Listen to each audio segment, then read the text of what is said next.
예, 하나님의 역사 종말의 심판의 계획에 진행되는 여러 내용들은 사실 하나님께서 독자적으로 진행하시는 것이 아니라 우리 믿음의 사람들의 기도를 통해서 그 기도를 도구로 하셔서 하나님의 역사 심판의 진행이 이루어진다라고 하는 것. 그래서 기도가 중요하다라고 하는 말씀을 지난번에 나누었어요. 결국 하나님께서는요, 종말의 구원과 심판을 현재를 살아가고 있는 남아있는 우리 믿음의 백성들의 기도를 재원으로 하셔서 그렇게 사용하신다는 거예요. 그런 점들을 생각해 봤을 때 하나님께서는 기도하는 교회를 사용하실 수밖에 없는 것이고, 기도하고 있는 백성들을 통해서 하나님의 역사를 진행하실 수밖에 없다라고 하는 것이 지난번의 내용과 오늘의 내용에 등장하고 있더라는 거예요. 그러니까 어떻게 보면은 우리가 기도하는 것이 하나님의 통치 차원에 있어서는 어떻게 되는 건가요? 그게 축복일 수가 있는 거죠. 감히 만왕의 왕, 만군의 주님의 역사 계획을 우리 기도를 통해서 우리가 동참할 수 있다라고 하는 것은 무한한 영광이고 무한한 축복이고 무한한 특권이라는 거예요. 그러니까 우리가 기도를 한다라고 하는 것은 굉장히 중요한 것이고요. 기도를 하지 않는다라고 하는 것은 그만큼 우리가 하나님의 역사의 진행의 축복에 동참하는 기회를 그만큼 제한해 버린다라고 생각해 볼 수가 있다는 겁니다. 산호섬들, 권사님도 우리가 지금 기도해 주셨지만 우리가 기도하지 않고 이 현실 세계를 살아간다는 것은 이제 점점점 어렵게 되었습니다. 우리는 지금 태평성대의 시대를 살아왔어요. 그런데 앞으로는 태평성대의 시대가 우리 앞에 계속해서 장밋빛 미래처럼 펼쳐지지 않는다는 거예요. 왜 그렇습니까? 이제 전국이 지금 경색이 되어버렸어요. 그죠? 어떤 정치권의 어떤 이슈와 여러 가지 또 분열과 갈등으로 이 국면들은 아마도 상당한 시간 동안 계속해서 지속될 수밖에 없다는 겁니다. 정말 혼란과 무질서와 무정부의 상태가 이제 계속해서 반복적으로 이루어질 텐데 이것이 정치적인 문제만 타격을 받는다는 것이 아니라는 거예요. 이제 수많은 이제 해외 투자가들이 이 한반도에서 투자를 이제 걷어버린다는 거예요. 그럼 내수 경제가 불안해질 수밖에 없어요. 외교적으로도 이제 어려운 고비의 시대를 살아간다는 겁니다. 이제는 우리가 누구를 특정한 나라를 우방으로 할 수가 없어요. 그 우방이라고 우리가 의존했던 나라들도요, 얼마든지 국익에 따라서 우리와 손을 잡을 수도 있고 우리를 버릴 수도 있다는 거예요. 그런데 이런 모든 여러 가지 외교적인 복잡한 상황 속에서 우린 또 하나 넘어야 할 거대한 산이 있습니다. 어떤 넘어야 할 거대한 산인가요? 우리가 기독교의 정체성을 위협하고 있는 거대한 이단들이 또 거대한 또 왜곡된 세계관이 우리 기독교를 공격하고 있다는 거예요. 굉장히 우리 기독교인들이 어려움 가운데 지금 놓여져 있어요. 이런 어떤 여러 가지 상황들을 생각해 봤을 때 우리는 지금껏 살아왔어요. 그죠? 살아왔고 지금껏 살아왔던 삶의 경륜과 신앙의 처세를 가지고 앞으로 우리가 또 남아있는 시간 동안 그렇게 살아내면 되는데 이제는 우리의 후세대들, 우리의 다음 세대들은 이 어렵고 힘든 시대를 이제 곧바로 직면해야 된다는 거예요. 그래도 우리 사랑하는 성도들은 살면서 있든지 없든지 가난하든지 부하든지 뭔가 풍족하든지 부족하든지 여러 가지 삶의 경륜과 여러 가지 맷집을 통해서 앞으로 살아갈 수 있을 만한 삶의 기술과 지혜들이 얼마든지 있을 수 있다는 거예요. 그런데 이제 뭐냐면 여러 가지 신앙에 있어서도 그렇고 삶에 있어서도 그렇고 정말 영적 근육도 약하고 삶의 맷집도 약한 우리 후세대들이 이 엄청난 파도와 같은 이 세태 앞에 어떻게 견디고 어떻게 헤쳐나갈 수 있겠냐는 거죠. 이럴 때 우리에게 곧바로 우리 하나님께서 주문하시고 요청하는 건 뭡니까? 믿음의 백성들은 기도해야 된다는 거예요. 기도를 통해서 말씀드린 대로다가 하나님께서 우리 백성들의 인도하는 길을 우리가 바라볼 수가 있고요. 하나님께서 우리의 기도를 통해서 하나님의 역사를 진행하신다라고 하는 것을 우리가 신뢰하면서 여러 가지 어려움과 혼란과 갈등과 이 분열의 이 시대를 살아가면서도 하나님께서 끝내 믿음의 백성들을 지켜주시고 보호하신다라고 하는 것을 우리의 영혼을 열어서 우리가 바라볼 수만 있다면 우리는 기도를 포기해서는 안 된다는 거죠. 또 기도하는 교회를 통해서 하나님 결국 역사 종말의 구원과 계획과 심판을 진행하신다라고 하는 것을 우리가 헤아려 봤을 때 우리는 여전히 기도를 해야 된다라고 하는 것을 당위적으로 말씀 우리들에게 힘주어 이야기를 하고 있습니다.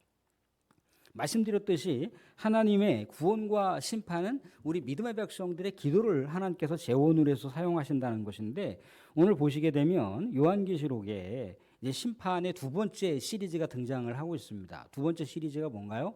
나팔 재앙 심판이라는 거예요.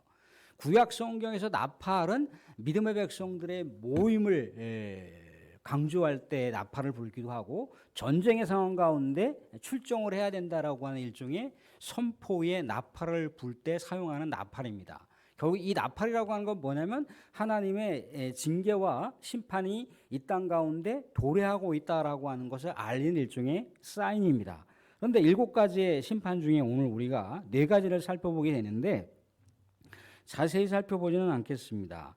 네, 말씀 가운데 일단 7절 말씀 보시면 이렇게 나와 있어요. 7절 말씀 보시면 첫째 천사가 나팔을 부니 피 섞인 우박과 불이 나와서 땅에 쏟아짐에 땅의 3분의 1이 타버리고 수목의 3분의 1도 타버리고 각종 푸른 풀도 타버렸더라.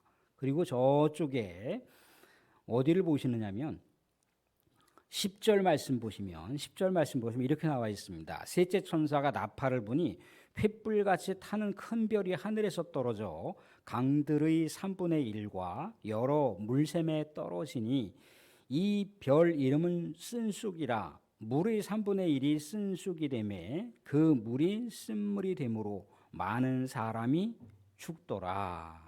그리고 12절에도 보시게 되면 12절에도 아무튼 이렇게 저렇게 해서 해달별이 3분의 1이 타격을 받아서 낮과 밤이 굉장히 이렇게 뭔가 파괴되는 그런 현상이 나타날 것이다라고 하는 이야기를 해주고 있습니다. 이 심판에 대한 내용들을 우리가 출애굽기에서 10가지 재앙들을 연결해서 보면 쉽게 이해할 수가 있습니다. 하나님께서 왜 당시 이스라엘의 식민 노예의 삶을 살고 있었던 이스라엘이 애굽의 식민 노예의 삶을 살고 있었잖아요. 그죠? 그 백성들을 구원하실 때 이런 강력한 심판의 내용들을 퍼부으셨잖아요. 그죠? 땅의 심판을 주기 위해서 뭐 또 물의 심판을 주기 위해서 나일강을 피바다로 만들어 버렸잖아요. 그죠? 또 땅에서 또 강에서 뭐 개구리가 올라오게 하고 땅에 독종을 막 일으키시기도 하고 또 메뚜기 떼를 막 보여주시기도 하고 나중에 또 이 천지가 다 시커매지는 흑암을 주시기도 하고 결국은 어떻게 됐습니까? 장자를 죽이시는 그런 일들도 감행하셨잖아요. 그죠? 근데 그 심판의 목적은 뭔가요? 하나님의 백성들을 구원하시기 위한, 말하자면 하나님은 살아계신 분이다. 하나님이 애굽이 그토록 섬겼던 우상신들을 무력하게 만드는데 그렇게 무력하게 만들 수 있는 역사의 주관자가 바로 하나님이라고 하는 것을 그 당시 애굽 백성들에게나 이스라엘 백성들에게 강력하게 선포하시는 내용인 거예요. 그러니까 이 심판을 통해서도 하나님께서 얘기하시는 바는 뭔가요? 모든 심판과 구원을 총체적으로 주관하시는 분이 하나님이라고 하는 것을 강조하시는 거예요. 땅의 3분의 1이 이렇게 저렇게 죽고 또 이렇게 저렇게 물샘에 떨어지고 마실 물이 없어서 또 사람이 죽어가고 이런 심판과 종말의 이제 상황들이 우리 앞에 펼쳐진다는 겁니다. 그런데 이렇게 말씀드린 대로 우리 앞에 펼쳐지고 있는 이 내용은 궁극적으로 믿음의 백성들에게는 하나님이 살아계신 하나님이고 믿음의 백성들을 구원하시겠다라고 하는 하나님의 계획과 의도가 담겨 있는 거예요. 그렇지만 하나님을 거부하고 하나님을 거역하고 하나님의 백성들을 핍박하는 사람들은 어떻게 되는 겁니까? 하나님의 심판 아래 놓여지게 된다라고 하는 것을 강조하고 있어요. 이 모든 심판에 대한 내용들이 앞서서 우리가 8장 서두를 보시게 되면 계속해서 믿음의 백성들이 기도했는데 그 기도를 하나님께서 역사 심판의 도구로 사용하신 응답에 대한 내용들이 바로 오늘 우리가 보고 있는 그 내용이라는 거예요. 근데 우리가 하나 여기서 잊지 말아야 될 것은 뭐냐면 아까 일곱 나팔의 네 심판에 대한 내용들을 살펴봤는데 이 네 나팔을 불 때 공통점이 있어요. 어떤 공통점이 있냐면 3분의 1만 해당된다는 거예요. 3분의 1. 왜 3분의 1만 해당되게 했을까요? 이게 스가랴 13장을 보시게 되면 그 내용이 이렇게 나와 있습니다. 하나님의 심판과 하나님의 회복의 기회가 이중적으로 나와 있는 장면을 우리가 스가랴 13장을 통해서 볼 수가 있어요. 그러니까 3분의 1을 하나님께서 이 땅 가운데 재앙 심판으로 내셨다면 얼만큼 남아 있는 건가요? 3분의 2가 남아 있는 거죠. 그죠? 그러니까 3분의 2라고 하는 건 뭘 우리가 생각해 볼 수가 있냐면 여전히 하나님께서는 기회를 남겨 놓으신다는 거죠. 여전히 우리 하나님께서 자비의 마음을 남겨 놓으신다는 거예요.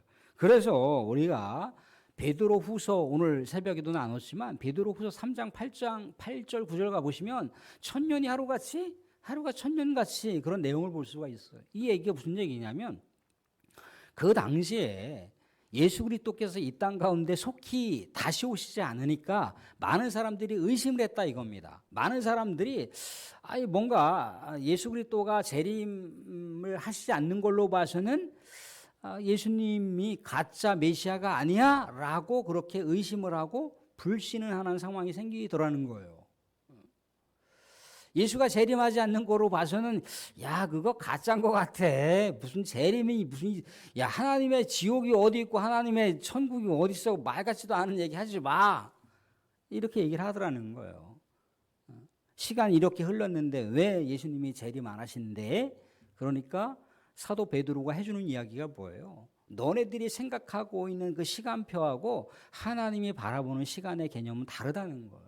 우리가 하루, 이틀, 3일, 4일 그런 일자를 정해놓은 그 시간과 하나님 그것을 초월해서 활동하시는 하나님이라는 거예요. 그러니까 우리의 관점에 봐서는 예수님께서 더디 오시는 것이라고 볼 수가 있는데 더디 오시는 것이 아니라 어떻다는 거예요? 한 영혼이라도 더 멸망당하는 것을 원하지 않고 그들에게 기회를 줘서 어떻게 해서든지 그 영혼이 하나님의 품으로 돌아올 수 있도록 하기 위해서 예수님께서 이 땅 가운데 재림을 보류하시고 있는 거라고 하는 것을 그렇게 해석을 해주고 있는 거예요. 그러니까 하나님께서 온 천지를 그냥 완전히 다 초전박살 내버리실 수도 있잖아요. 그죠? 그렇게 완전히 다 심판을 전면적으로 내리꽂으실 수도 있는데 심판을 전면적으로 총체적으로 다 심판을 주시는 것이 아니라 3분의 1만 건드리더라는 거예요.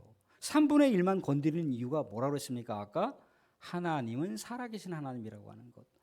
또한 하나님 역사 심판의 주관자라고 하는 것과 여전히 돌아와야 할 백성이 남아있는데 그 백성들에게 돌아올 수 있는 기회를 주시고자 3분의 2에 해당되는 심판을 보류하시고 있는 거예요. 근데 앞으로 이제 가면 산 넘어 산이라고 점점 이제 가공할 만한 공포스러운 심판들이 계속해서 진행된다라고 하는 것을 말씀 가운데 얘기를 하고 있어요. 사랑하는 성도들, 지난번에도 이제 우리가 언급해서 나눴지만 여러 가지 세상 속에 나타나는 어떤 기후 변화를 통해서 자연재해라든가 아니면 여러 가지 환경의 변화와 또 전염병이라든가 또 갑자기 생각하지 못한 수많은 여러 가지 전쟁과 난리, 그것도 물론 하나님께서 어떤 심판의 도구로 사용할 수 있는 그런 내용들이지만 그것은 그냥 하나의 피상적인 거라는 거예요. 그걸 가지고 바로 하나님의 종말이요 그렇게 연결하면 굉장히 위험해질 수가 있어요. 그런 것도 역시 마찬가지로 하나님의 거시적인 차원에서 심판의 파편 조각과 같은 그런 내용일 수 있지만 그것이 곧 심판은 아닙니다. 그럼에도 불구하고 하나님께서 우리에게 뭔가 경고의 메시지를 계속해서 남겨놓는 건 뭔가요? 우리 믿음의 백성들이 깨어서 기도해야 된다는 거예요. 말씀 가운데 우리가 13절이 있습니다. 13절 말씀 같이 읽고 또 정리하면서 마무리할 수 있도록 하겠습니다. 13절 같이 한번 읽겠습니다. 13절 같이 시작. 내가 또 보고 들으니 공중에 날아가는 큰 소리로 이르되 땅에 사는 자들에게 화가 있으리니 이는 새 천사들이 불어야 할 나팔 소리가 남아 있음이로다 하더라. 자, 화가 세 개의 화가 있잖아요, 그죠? 세 개의 화가 있고 새 천사들이 불어야 할 나팔 소리가 남아 있다는 거예요. 아까 말씀드린 대로다가 믿음의 사람들은 이중적인 소명을 갖고 있어요. 어떤 이중적인 소명을 갖고 있습니까?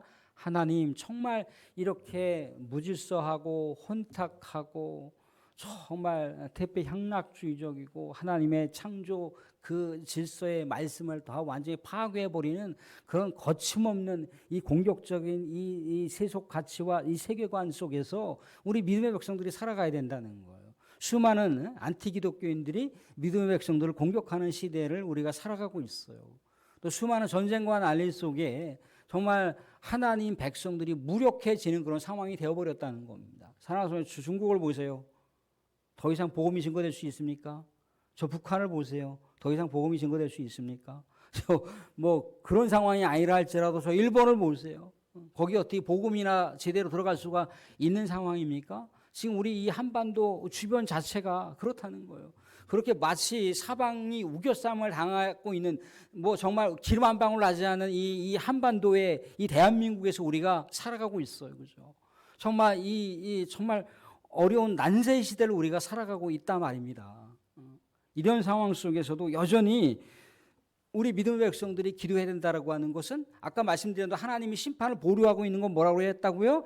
하나님의 구원받아야 할 백성이 남아있기 때문에 그들에게 기회를 주시기 위해서 또한 우리 믿음의 백성들이 계속해서 기도하기를 원하시는 하나님의 마음이 하나가 있는 것이고 또 하나님께서 이 땅 가운데 믿음의 백성들의 역사가 계속해서 면면이 이어질 수 있도록 하나님께서 믿음의 백성들을 보호해달라고 우리 믿음의 백성들이 계속해서 기도하기를 하나님께서 바라신다는 거예요.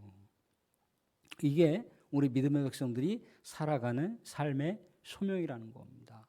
우리도 여전히 남아있는 삶의 시간표가 있고 신앙의 여정길이 남아있잖아요. 그죠? 또 우리 후세대들도 여전히 이 험난한 세파를 견뎌내야 되고 이 험악한 세월을 살아가야 되는 그런 삶의 시간표가 주어져 있는데 우리 후세대들도 역시 마찬가지로 하나님께서 지켜주시는 백성, 하나님께서 인도하시는 그런 진리의 길, 영생의 길을 갈 수 있도록 우리가 기도해야 된다는 거예요. 또한 역시 마찬가지로 구원받지 못한 우리 주변에 있는 영혼들 하나님 마음을 품고 우리가 또한 복음을 증거해야 된다라고 하는 것. 그런 이중적인 소명이 우리에게 남아 있음에 대해서 아직도 심판이 남아 있지만 심판을 보류하고 있는 내용이라는 겁니다. 이런 여러 가지 천상의 환상을 사도 요한에게 보여주신 이유가 뭔가요?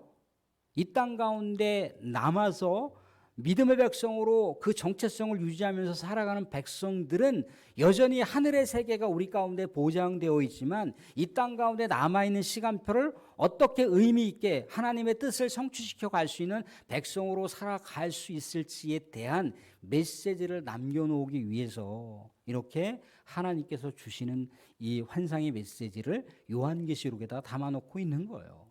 사랑하는 성도, 우리는 더 깨어 기도하는 백성들, 우리 후세대들을 위해서도 그렇고요. 이 국난의 세파 가운데 살아가고 있는 우리 어려운 시대를 살아가고 있는 이 정치 지도자들을 위해서나 또는 이 땅 가운데 위정자들을 위해서 또 이 대한민국을 위해서 또 우리가 기도하시면서 더욱더 하나님의 뜻을 이 땅 가운데 성실하게 실천해가고 또 성실하게 그 뜻을 또 이 땅 가운데 심어갈 수 있는 존귀한 백성들이 될 수 있기를 주님의 이름으로 축원드립니다.